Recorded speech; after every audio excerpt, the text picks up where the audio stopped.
नमस्कार, Manisha secret recipe या चॅनलमध्ये सर्वांचे खूप खूप स्वागत आहे। आणि आज मी घेऊन आली आहे एक वेगळी रेसिपी, मराठवाडा विदर्भ स्टाईल चुनगुळ्याची भाजी। आणि ही भाजी नॉनव्हेजला सुद्धा मागे पाडते। एक भाकर खाणारे सुद्धा दोन भाकरी खाऊन चुस्त होतील। तर अशी ही मराठवाडा स्टाईल चुनगुळ्याची भाजी तुम्ही बघू शकता। अगदी चवदार आणि खूप म्हणजे सगळ्यांना लहानपासून मोठ्यांपर्यंत आवडणारी ही चुनगुळ्याची भाजी अतिशय चविष्ट आणि भन्नाट लागते ही चवीला। तर तुम्ही नक्की ट्राय करा। आणि आता आपण वन बाय वन त्याची प्रोसेस बघूया भाजीची। तर चला तर आपण भाजीची रेसिपी बघूया। तर इथे मसाल्याचं प्रमाण घेतलेलं आहे मी आणि हे परफेक्ट प्रमाण आहे। 4 ते 5 माणसांसाठी जर भाजी बनवायची असेल तर हे परफेक्ट प्रमाण म्हणजे परफेक्ट मसाला घेतलेला आहे मी इथे। तर धनी घेतलेले आहे मी, खोबरं अर्धा वाटी खोबरं घेतलेलं आहे मी। हे इथे शहा जिरं आहे, थोडंसं घ्यायचं, जास्त नाही घ्यायचं। आणि एक फूल घेतलेलं आहे मी, चक्री फूल। हे जायपत्री आहे, हे पण थोडेसेच वापरायचं कारण जास्त जर वापरणार तर भाजीची चव ही वेगळीच लागेल। आणि एक कलमीचा तुकडा घेतलेला आहे कारण आपण मसाल्याचं प्रमाण हे कमीच घ्यायचं आहे खड्या मसाल्याचं। कारण आपण मसाला यासाठी कमी घ्यायचा आहे कारण आपण यामध्ये गरम मसाला हा घालणारच भाजीमध्ये, त्यामुळे मसाला हा कमीच घालायचा।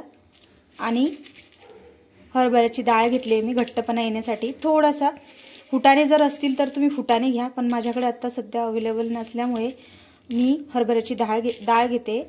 आणि हे मटकी आहे। तर ही एक सिक्रेट टिप्स आहे, या भाजीमध्ये तुम्ही मटकी वापरून बघा, खूप छान टेस्ट येते भाजीला, एकदम भारी टेस्ट येते। तर नक्की ट्राय करा, मटकी नक्की घाला भाजीमध्ये। आणि इथे मी एक कांदा घेतला आहे मीडियम आकाराचा, तुम्ही बघू शकता। तर हा कांदा तुम्ही चिरून तव्यावरती परतून घेऊ शकता किंवा तसा भाजूनही घेऊ शकता। आणि 4-5 लसणाच्या पाकळ्या घ्यायच्या आहेत आणि हे सर्व आपण भाजून घेऊया आता। इथे मी तवा गरम करण्यासाठी ठेवलेला आहे आणि तवा सुद्धा छान गरम झालेला आहे। त्यानंतर थोडंसं तेल घालून घ्यायचं आहे आणि त्यानंतर आपण वन बाय वन मसाले भाजून घेणार आहोत। तर मी अगोदर कांदा घालते। तर कांदा यासाठी घालायचा अगोदर कारण हे मसाले मी सर्व एकत्रच भाजून घेणार आहे, वेगवेगळे मसाले भाजून घेण्याची गरज नाही आहे। थोडासा कांदा परतून झाल्याच्या नंतर आपण लगेच वन बाय वन मसाला यामध्येच घालून घ्यायचा आहे तव्यावरतीच।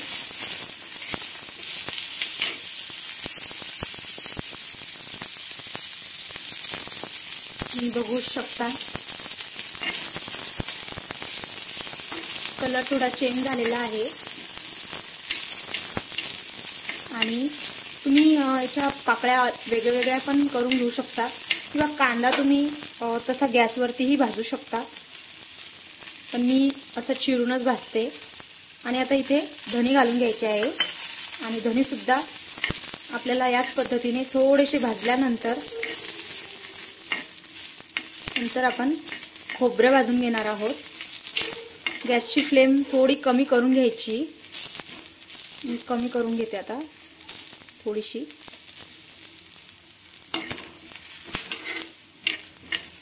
आणि मसाला बाजूला करून घ्यायचा आहे, मधोमध थोडीशी जागा करून घ्यायची आहे कारण आता आपण इथे तेल घालायचं आहे, त्यामुळे इथे मधोमध जागा करून घ्यायची आहे।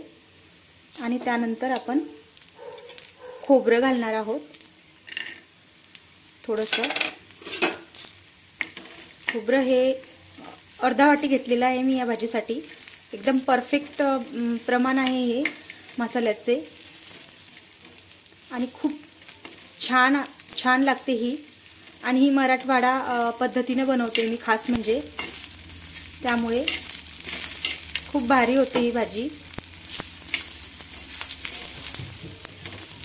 वेगळ्या भाजल्यापेक्षा एकदाच म्हणजे सोबतच हा मसाला भाजून घ्यायचा आहे वन बाय वन। आणि हा सोबत भाजतोही खूप छान। आता मी इथे मटकी घालणार आहे, मटकी घेतलेली होती ती थोडीशी। मटकीचं प्रमाण हे थोडंसं ठेवायचं आहे 1 टीस्पूनच आपल्याला घ्यायचं आहे, म्हणजे क्वांटिटीनुसार मटकी घ्यायची आहे। थोडं जास्त लोकांसाठी बनवत असाल तर जास्त घ्यायची। मी इथे 4-5 जणांसाठी बनवते ही भाजी, तर मी 1 टीस्पून घेतलेला आहे मटकी। तर तुम्ही तुमच्या अंदाजाने तुमच्या प्रमाणानुसार इथे मटकी घ्यायची आहे तुम्हाला।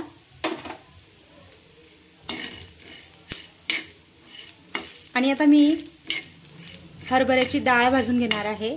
सोबत सर्व एकत्रच भाजून घ्यायचं आहे, खूप भारी चव येते।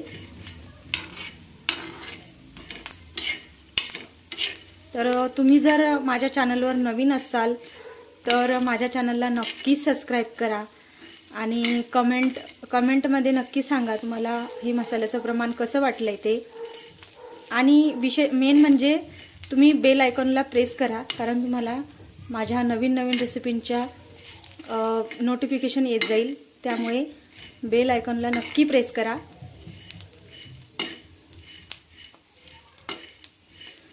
बघा तुम्ही आता मसाला हा ऑलमोस्ट भाजत आलेला आहे आणि माझा गॅस थोडासा कमी करून घ्यायचा यानंतर, कारण आपलं प्रमाण आता हे म्हणजे मसाला हा भाजतच आलेला आहे। आणि यानंतर शेवटी आपल्याला मसाला टाकायचा आहे, कारण मसाला हा शेवटी भाजायचा आहे, कारण जळून जाणार नाही। आणि लसूण सुद्धा यामध्येच भाजून घ्यायचं आपल्याला। तुम्ही तुमच्याकडे जर कोथिंबीर असेल तर कोथिंबीर सुद्धा यामध्ये घालायचं आहे। आता माझ्याकडे सध्या अवेलेबल नाही आहे आणि वेळही नाही आहे आणण्यासाठी, त्यामुळे मी काही घालत नाही आहे, पण तुम्ही नक्की घाला। छान आपला मसाला हा खूप छान भाजून झालेला आहे, तुम्ही बघू शकता। गॅसची फ्लेम गॅस बंद करून घ्यायचा आता, कारण हा तवा गरमच आहे ऑलरेडी। तर राहिलेला मसाला हा तव्यावर आपोआप होऊन जाईल, गरम असल्यामुळे तवा। तर तुम्ही बघू शकता मसाला छान भाजलेला आहे, खमंग। या पद्धतीने मसाला हा भाजून घ्यायचा आहे। आणि मिक्सर जारमध्ये आता आपण फाईन पेस्ट करून घेणार आहोत याची।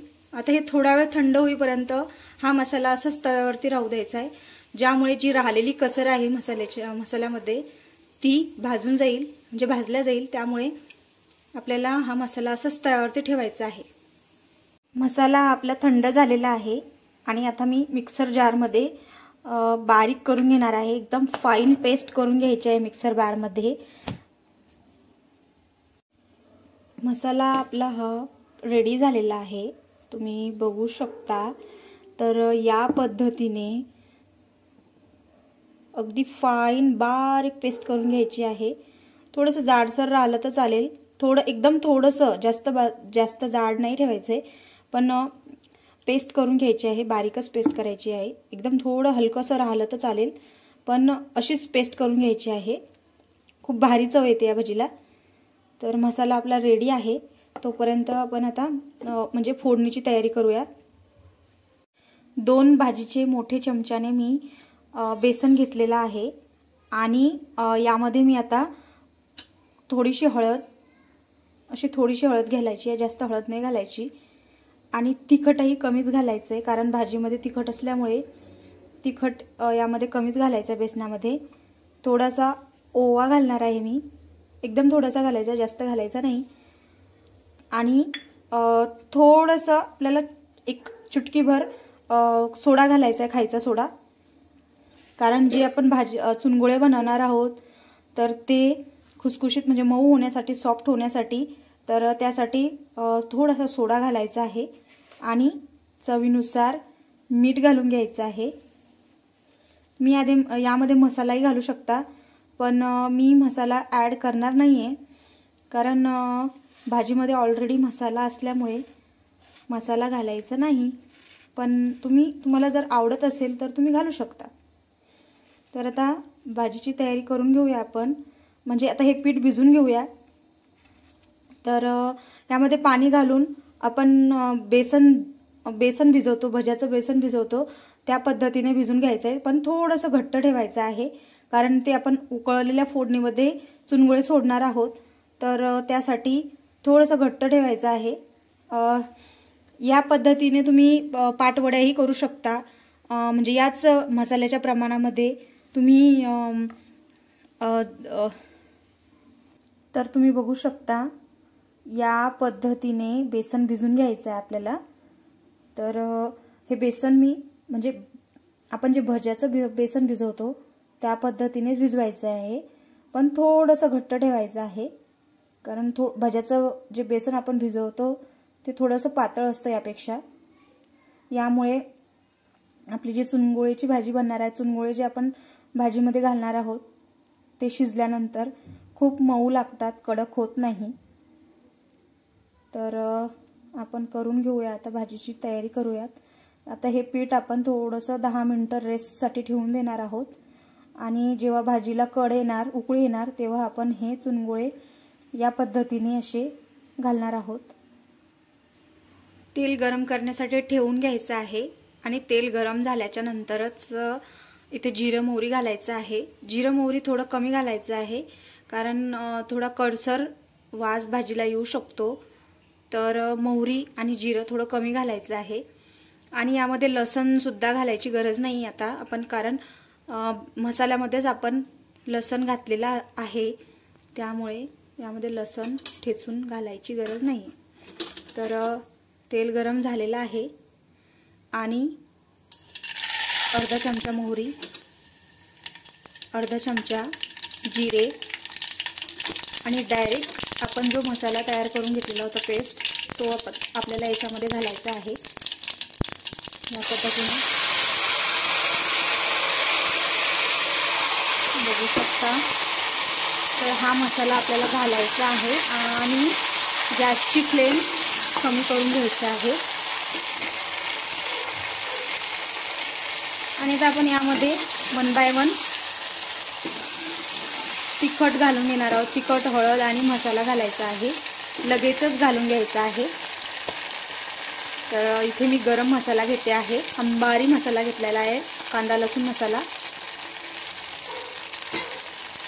आणि तिखट तुम्ही तुमच्या आवडीनुसार कमी जास्त घालायचं आहे। अर्धा चमचा हळद।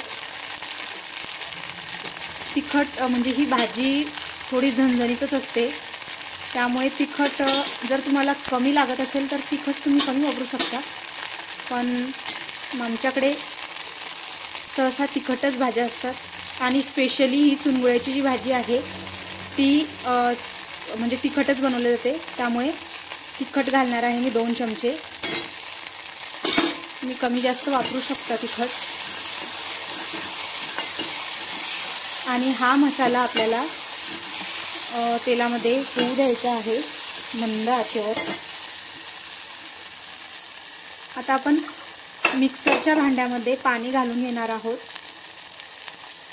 आणि जो राहिलेला मसाला म्हणजे भांड्याला जो लागलेला आहे तो मसाला, तो पाण्याच्या साहाय्याने निघून जाईल आणि तेच पाणी आपण यामध्ये वापरणार आहोत। तर आता कमी गॅसवर याला तेल वरती येईपर्यंत आपल्याला हा मसाला शिजवून घ्यायचा आहे।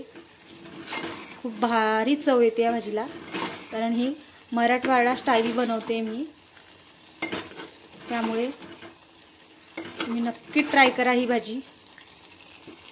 तर आता झाकण ठेवून कमी गॅसवर एकदम मंद आचेवर आपल्याला तेल वरती येईपर्यंत भाजी होऊ द्यायची आहे, मसाला होऊ द्यायचा आहे। तुम्ही बघू शकता तेलाचे बुडबुडे पण यायला लागले, पण अजून मसाला हा रेडी झालेला नाही आहे।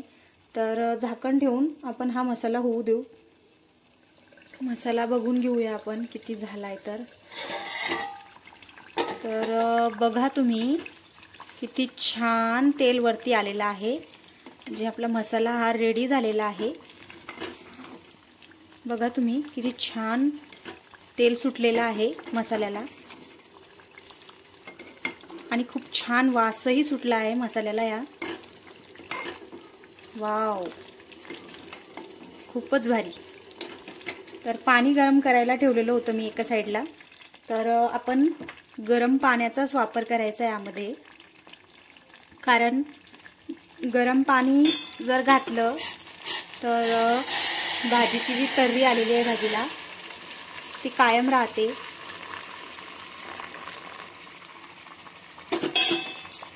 गरमच पाण्याचा वापर करायचा आहे आणि उकळी पण लवकर येते भाजीला. आणि उकळी आल्याच्या नंतर आता गॅसची फ्लेम कमी करायची, एकदम कमी करून घ्यायची आहे. आणि आपण आता जे पीठ भिजवून घेतलेलं होतं बेसन ते आपण चुनगुळे हे घालून घेणार आहोत. 1 बाय 1 उकळीमध्येच घालायचे ते या पद्धतीने. भज्याप्रमाणेच आपल्याला भजे आपण जे भजे जसे घालतो छोटे छोटे तसेच या पद्धतीने सर्व चुनगुळे हे भाजीमध्ये सोडून घ्यायचे आहे. सर्व चुनगुळे हे घालून झालेले आहेत. तर थोडासा गॅस हा वाढवून घ्यायचा आहे आणि तुम्ही बघू शकता चुनगुळे आता हे शिजू द्यायचे आहेत आपल्याला यामध्ये.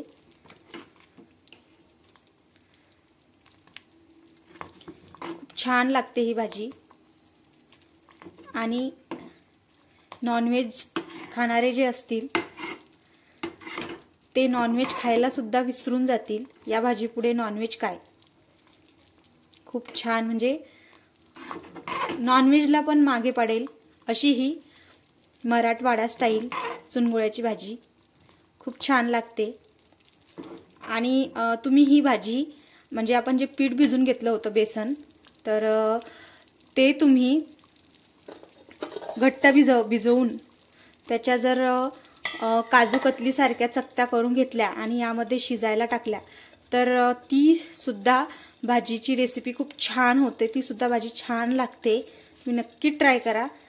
आणि आता यावरती आपल्याला पाणी घालून घ्यायचं आहे. झाकणावरतीच पाणी घालायचं आहे. थोडंसं पाणी घालणार आहोत आपण यामध्ये, कारण थोडी घट्ट झालेली आहे भाजी. तर एवढी घट्ट नाही ठेवायची भाजी. तर या पद्धतीनेच झाकणावरती पाणी घालून घ्यायचं आहे. आणि तुम्ही बघू शकता झाकणावर त्या पाण्याला सुद्धा कड आलेला आहे, म्हणजे गरम झालेलं आहे पाणी. तर आपण आता हेच पाणी यामध्ये घालून घेणार आहोत असंच. आणि तुम्हाला दिसत असेल थोडी थोडी तर्री भाजीला वरती आली आहे. बघा किती छान दिसते भाजी. बघता क्षणी तोंडाला पाणी सुटतंय. तर आता आपण ही भाजी उकळी म्हणजे शिजून घेणार आहोत. तशी भाजीचा मसाला वगैरे झालेला आहे, पण जे बेसनाचे गोळे घातलेले आहे आपण चुनगुळे तर ते शिजून घ्यायचे आहे. तर इथे मी चवीनुसार मीठ घालून घेणार आहे भाजीमध्ये. आणि आता झाकण ठेवून आपल्याला हे चुनगुळे शिजू द्यायचे आहेत. आता ही भाजी रेडी झालेलीच आहे. छान चुनगुळे हे शिजलेले आहे. आणि गरम गरम भाकर आणि चुनगुळ्याची भाजी खूपच म्हणजे, आणि त्यासोबत कांदा. तर खूपच म्हणजे एक भाकर खाणारा व्यक्ती 2 भाकरी खाईल याची मी गॅरंटी देते तुम्हाला. एवढी भारी लागते ही भाजी.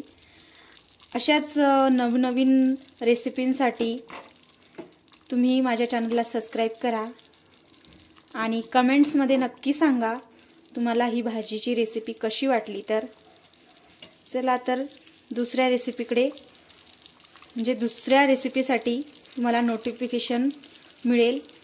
तर बनवूयात आपण आणखीन काहीतरी नवीन. थँक्यू.